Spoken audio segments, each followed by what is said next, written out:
A paz do Senhor a cada ouvinte desse áudio-vídeo. Hoje vamos dar continuidade ao término da lição 13. Foi gravado o primeiro áudio-vídeo com a primeira parte e aqui está a segunda e a terceira parte. Como sempre, eu lhes convido para fazermos uma oração ao nosso Deus e daremos início sem mais delonga.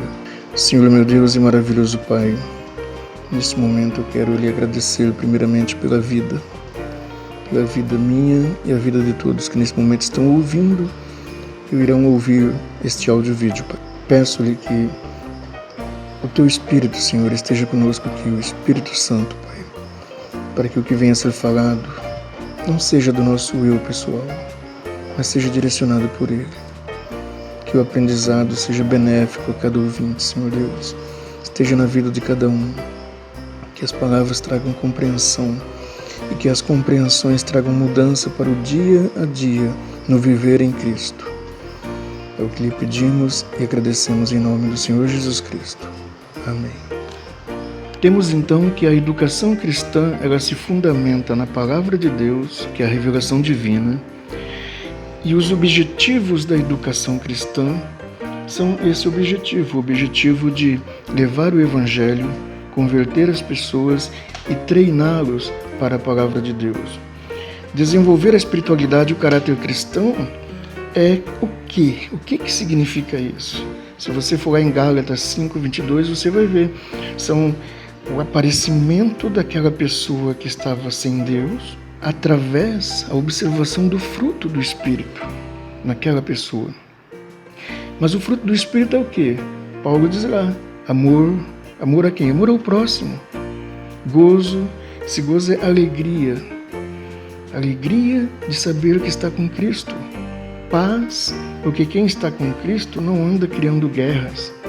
Longanimidade, seja longânimo, seja tardio em irar-se.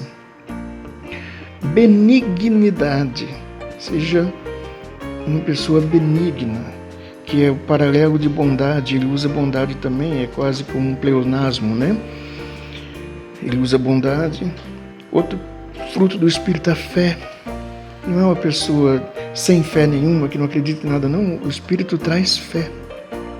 Mansidão e temperança. Tudo isso são frutos do Espírito. Tudo isso aparece com o desenvolver da espiritualidade e isso molda o caráter cristão. E treinar o cristão para o serviço do Mestre é uma outra função. Lá em 2 Timóteo, capítulo 2, versículo 15, diz: procura-te apresentar-te a Deus aprovado, como obreiro que não tem de que se envergonhar e que maneje bem a palavra da verdade. Obreiro que não tem de que se envergonhar, obreiro que não ande ao mesmo tempo em que se apresenta num lugar como obreiro, em outro lugar se apresenta como um desvairado. E que maneje bem a palavra da verdade, ou seja, que conheça realmente as Escrituras, que estude as Escrituras para conhecer, para poder estar falando dela a verdade, para poder apresentar a verdade para os outros e para poder refutar as não-verdades quando ele encontra. Ponto 3, vamos lá. Ponto 2, então, os objetivos da educação cristã. O Senhor Jesus ele confiou à igreja a tarefa da grande comissão. Está lá em Mateus 28, versículos 19 e 20. Versículo 19. Portanto, ide, fazei discípulos de todas as nações, batizando-os em nome do Pai e do Filho e do Espírito Santo, ensinando-os a guardar todas as coisas que eu vos tenho mandado. E eis que estou convosco todos os dias até a consumação dos séculos. Amém. Dois versículos pequenos, né? Vamos começar pelo início dele. Portanto, aqui não está falando assim, portanto, se vocês querer, vão fazer discípulo. Não, é uma ordenança. Portanto, ide, fazei discípulos. Discípulos só de Israel? Não, de todas as nações. Fazendo o que com eles? Batizando-os em nome do Pai, do Filho e do Espírito Santo. E ensinando-os ao quê? A guardar todas essas coisas que eu vos tenho mandado. Aguardar no sentido do coração, no sentido de pôr em prática no dia a dia todo o ensinamento de Cristo. Mas agora vem a parte mais bonita.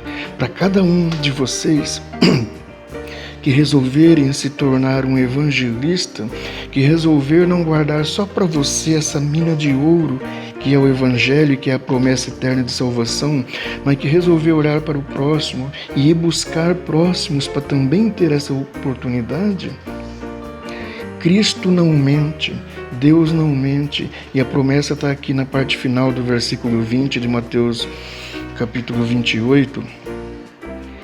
E eis que eu estou convosco todos os dias, até a consumação dos séculos.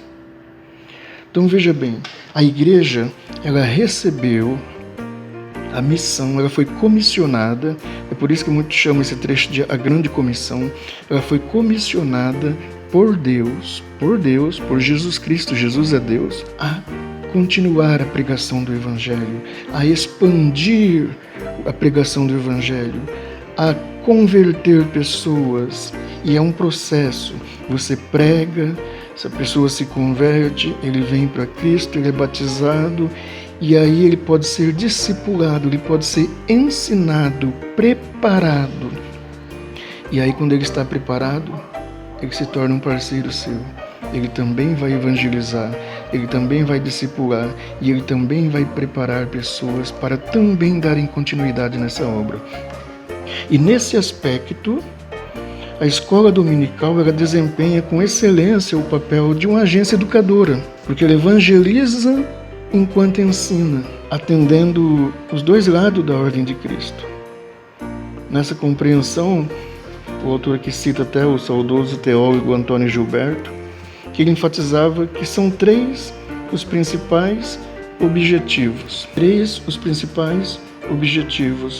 Da educação cristã, que é o primeiro, ganhar almas para Jesus. Você pode olhar isso em 2 Coríntios 2,15. O segundo, desenvolver a espiritualidade dos alunos e o caráter cristão. Olha bem, você ganha a alma na conversão. Agora, ao se converter, a pessoa ouve as maravilhas do Evangelho, ele conhece a Cristo e se converte a Cristo. E a partir daquele momento, ele é um cristão. Mas aí tem que desenvolver a espiritualidade dos alunos e o caráter cristão. Tem que ser despreparada a espiritualidade dele. Tem que sair do leite com mel para um alimento mais sólido. Você dá leite para o bebê, depois você dá o arroz e feijão.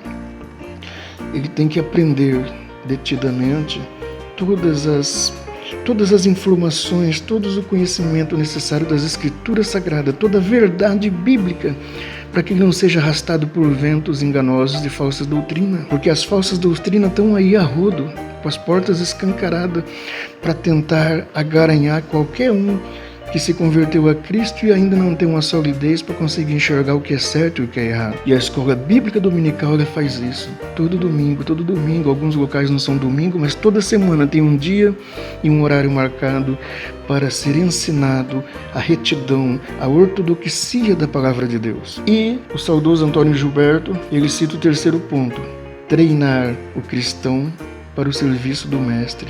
Você ganha alma, você desenvolve a espiritualidade de aluno e o caráter cristão dessa alma, e você treina ele para ele te ajudar, para ele se tornar um igual a você, ou seja, para ele também partir para o serviço do mestre. É maravilhoso.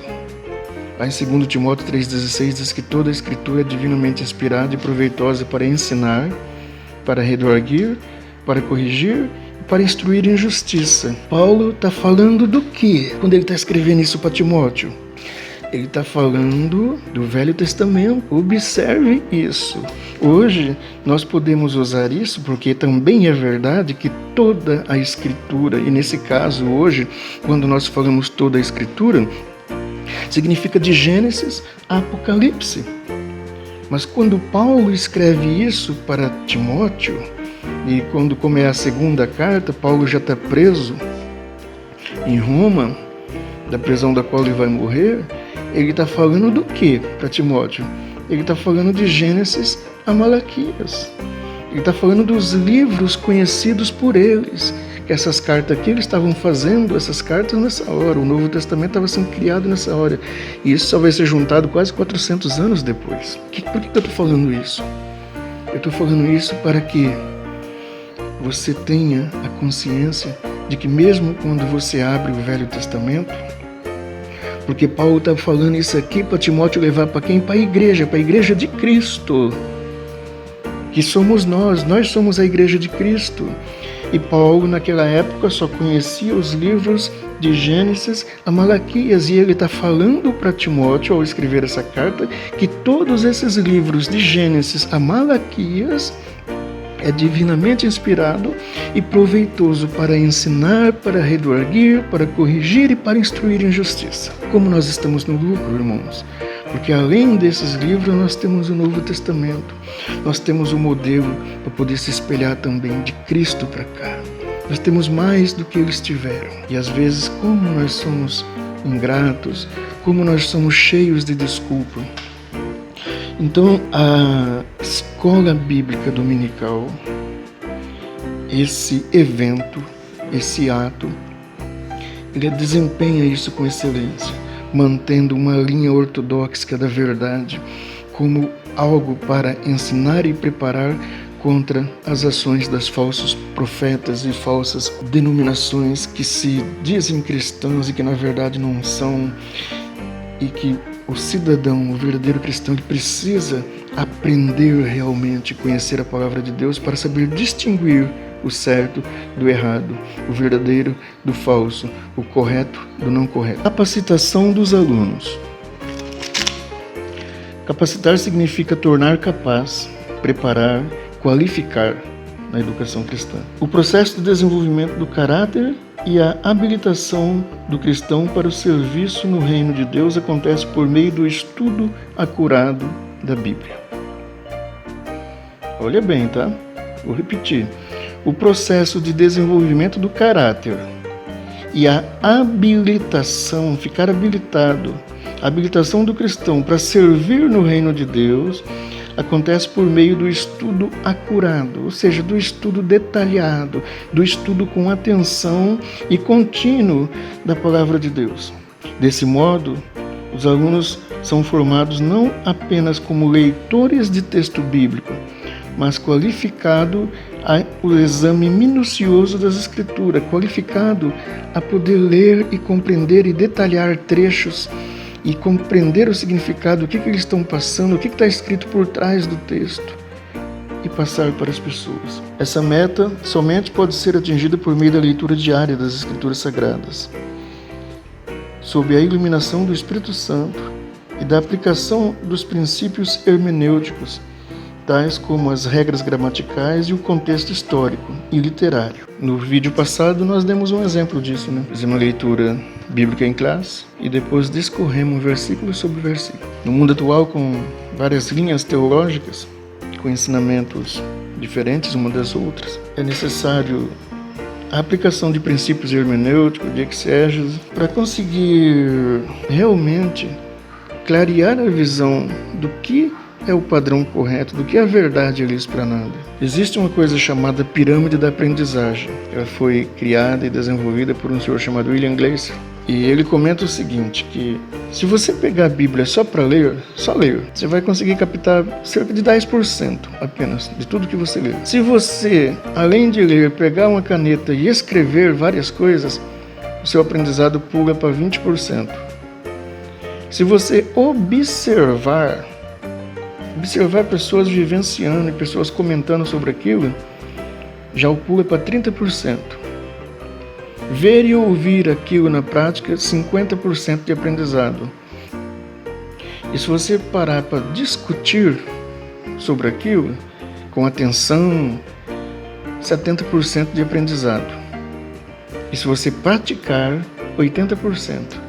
E se você for ensinar aquilo para outra pessoa, porque aí você vai se preparar bem mais ainda para não correr o risco de ensinar nada errado, aí você aprende 95%. Olha, de 10% de apenas quem lê para 95% até. Para que se você resolver ensinar aquilo, porque você vai tirar tempo, você vai treinar. E a gente sabe que na pirâmide do aprendizado, o aprendizado ativo, ele proporciona maiores resultados dessa forma do que o aprendizado passivo. Qual que é o passivo? Quando você apenas lê ou escreve ou observa. E o ativo? Quando você vê e ouve, quando você discute, quando você pratica, quando você ensina. E precisamos de praticar para que o nosso aprendizado esteja bem melhor, bem mais apto. Eu vou abrir aqui em 1 Timóteo, capítulo 4 e verso 13, para a gente poder ver o que ele fala. 1 Timóteo 4, 13. Persiste em ler, exortar e ensinar, até que eu vá. Olha, nós comentamos sobre isso no vídeo passado. Persiste em ler o quê? As Escrituras Sagradas. Exortar, e quando você vai exortar alguém, a igreja, a comunidade, os cristãos que você ensina. E persiste em ensiná-los, porque fazendo isso, você vai manter em melhor condições a população que esteja dependendo de você para um aprendizado com Deus. Vamos lá. Um resumo dessa segunda parte da nossa lição. No Novo Testamento, Jesus Cristo é chamado por mais de 10 vezes de Rabi. Nosso grande mestre nos ensina continuamente sobre a importância da educação, da exortação e a instrução na palavra de Deus. Louvado seja o nosso Senhor Deus. Vamos agora para a parte terceira da nossa lição. É preciso ler a Bíblia diariamente. E a primeira parte aqui é a leitura e a disciplina bíblica. O autor coloca que a disciplina tem relação com castigo e punição, mas também significa ordem e obediência às regras. O termo discípulo está relacionado com a disciplina, e por isso todo o autêntico discípulo é disciplinado. Assim, em termos gerais, o zelo espiritual de um discípulo de Cristo ele repousa na prática das disciplinas cristãs. Se é um verdadeiro discípulo, ele só é um verdadeiro discípulo se ele pratica as disciplinas cristãs. E dentre elas estão a oração, a leitura da Bíblia e o jejum. A disciplina ela não é um meio de salvação, mas por meio dela conhecemos a perfeita vontade de Deus. A disciplina cristã requer regularidade e prioridade na busca de santificação. Romanos 6:22. Portanto, a leitura bíblica, por exemplo, deve ser diária. Lembremos que é através dela que somos fortalecidos. Eu vou estar lendo aqui, por exemplo, Romanos, Romanos capítulo 12 e versículo 1 e 2. Deixa eu abrir aqui. Romanos 12. Olha, rogo-vos, pois, irmãos, Romanos 12, 1 e 2. Pela compaixão de Deus, que apresenteis os vossos corpos em sacrifício vivo, santo e agradável a Deus, que é o vosso culto racional. E não sede conformados com este mundo, mas sede transformado pela renovação do vosso entendimento, para o qual experimenteis qual seja boa, agradável e perfeita vontade de Deus. A leitura, ela é algo que traz sempre para você o que Deus requer de nós. Sempre traz aprendizado, lembrando, procurando sempre entender e compreender o que se está lendo. Não uma leitura simplesmente superficial e muito menos uma leitura mecânica daquela, eu vou ler a Bíblia hoje, abrir lá e ler e pronto. Não. Leia com atenção. E antes da leitura, tem uma conversa com Deus, mesmo que ela seja em espírito, mesmo que você não chegue a verbalizar. É importante isso. Caminhe-se até Deus, mesmo que seja em espírito. Toda vez que você vai abrir a palavra de Deus para falar com Ele, para conversar, para aprender dele. No ponto 2, nós temos a leitura e o aprendizado. O aprendizado é a parte intrínseca de um discípulo. É o que ocorre dentro dele. Isso porque discípulo significa literalmente aprendiz.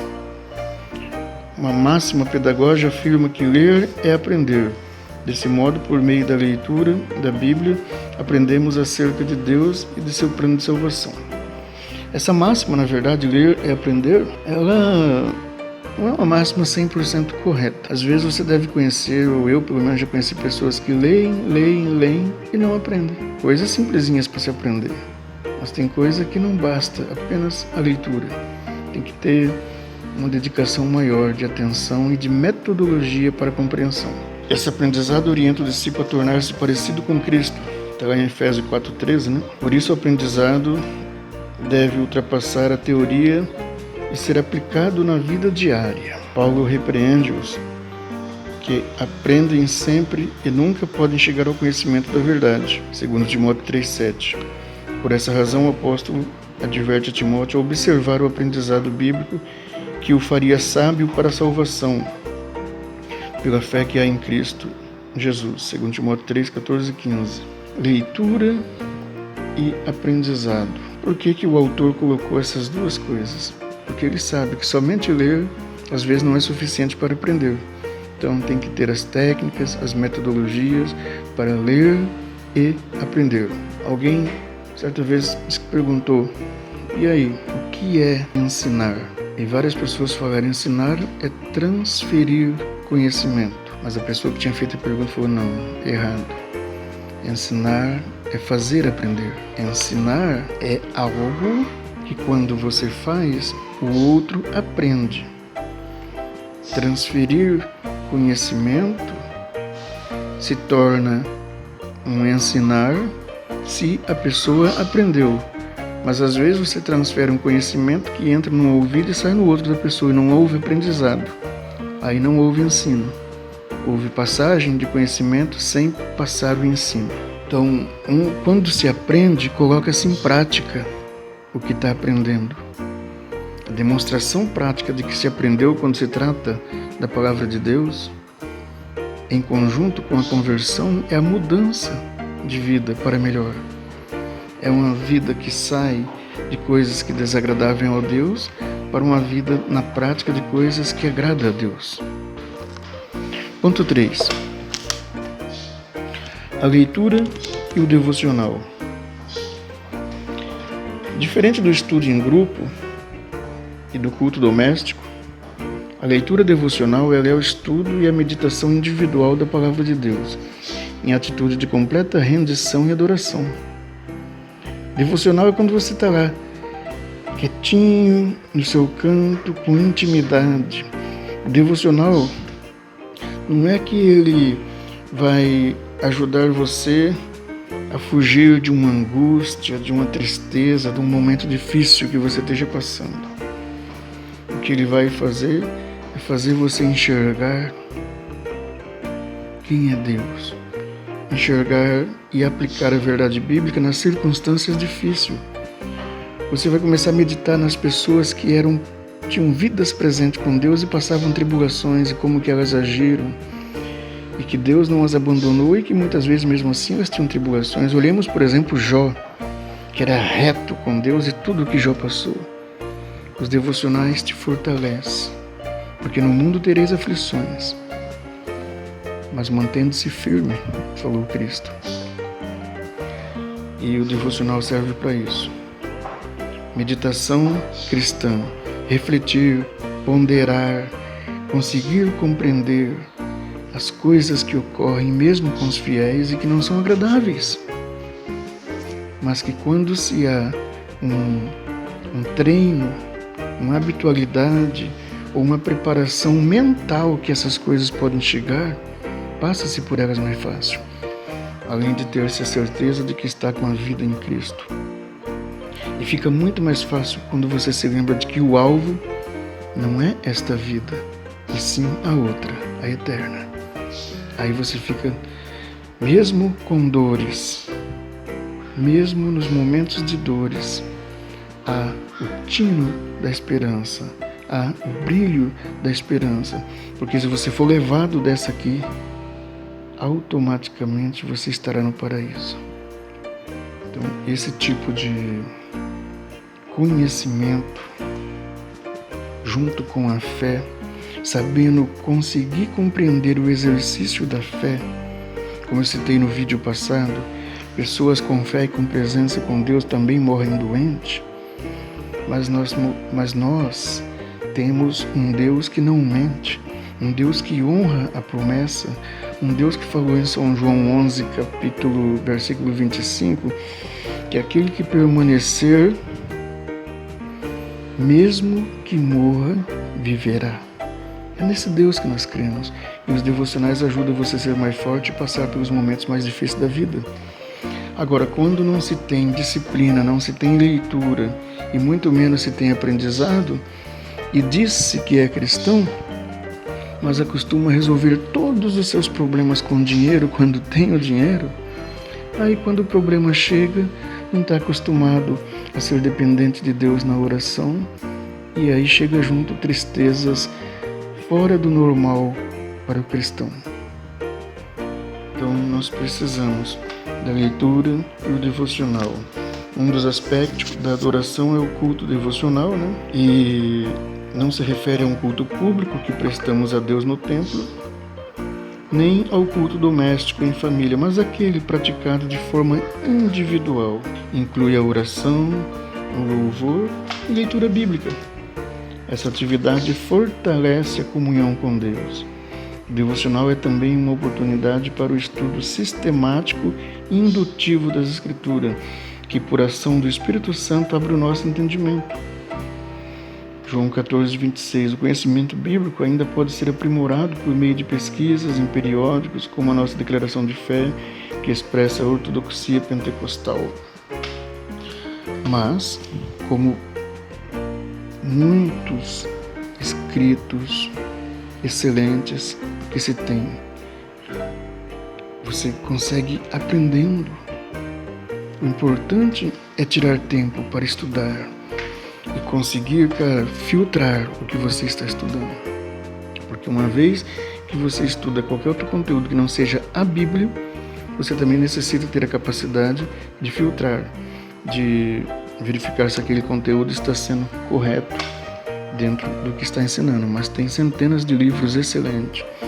E uma das melhores formas, inicialmente, é verificar a procedência. Quem escreveu? Quando, por quê, como?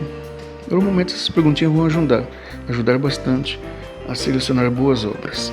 Resumindo, a parte 3, quem deseja ter Jesus como mestre precisa se portar como um disciplinado aluno.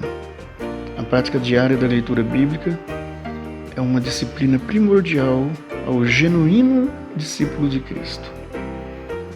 Que a graça de nosso Senhor Deus, de nosso Senhor Jesus Cristo e do Espírito Santo abunde grandemente na sua vida, na de todos os seus familiares e de todo o seu círculo de amizade. Em breve colocaremos aqui a lição número 1 do próximo trimestre nosso.